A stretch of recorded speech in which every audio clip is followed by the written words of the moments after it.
name is Alex McBride and I'm a criminal barrister. I've written a book called Defending the Guilty.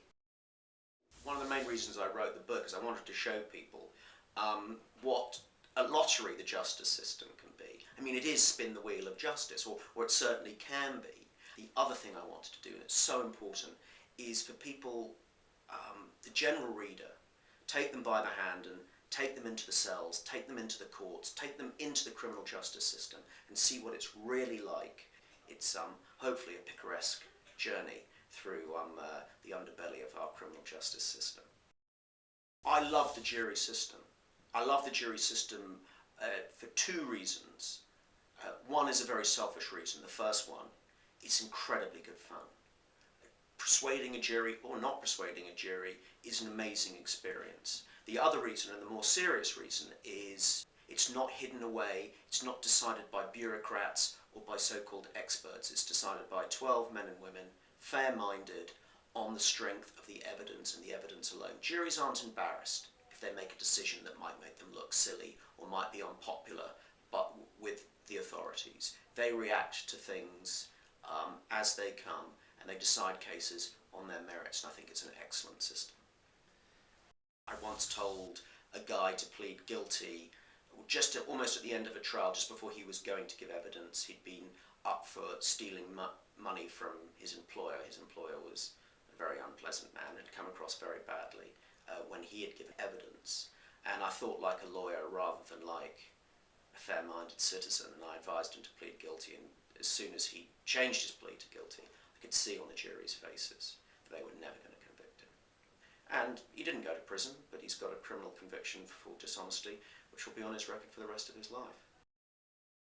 The things that cheer me up are the mistakes I've made and got away with, because that's where you think Jesus loves me, or at least somebody loves me. I once asked a very foolish question, putting someone's alleged motive in that I'm going to torch something, i.e. set fire to something. It was an arson case, which the witnesses had not said, and I said it. And putting in evidence, i.e. really unhelpful things like that in front of a jury when you're defending someone, is a really dumb thing to do. 9 times out of 10 you're going to get punished for it, and your client's going to go to prison. But this time, the jury, nice ladies in Oxford, didn't convict him. And I'm very grateful to them, because I sleep much more easily in my bed. Thank you very much for watching this little excerpt of Defending the Guilty. It is out in paperback soon. Please buy it.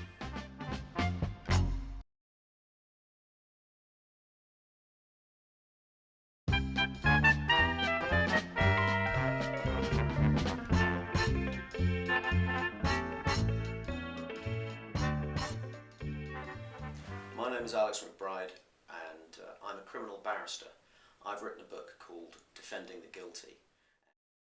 I think what people will find unexpected in my book is how, I wouldn't say clueless, but how frightening and how uncertain the barristers really are. They look very professional, very composed, with their wigs, their gowns, their starched collars, the little things that hang off their neck, which are called bands, and that gives them armour. But underneath all of that, believe me, we're terrified, and we don't know what question we're going to ask next. We're just trying to react to the situation as it comes up. Whether you have a good rapport with a criminal or not really depends. Some people like their clients and some people don't. I personally love going into the cells and asking people impertinent questions, because you can.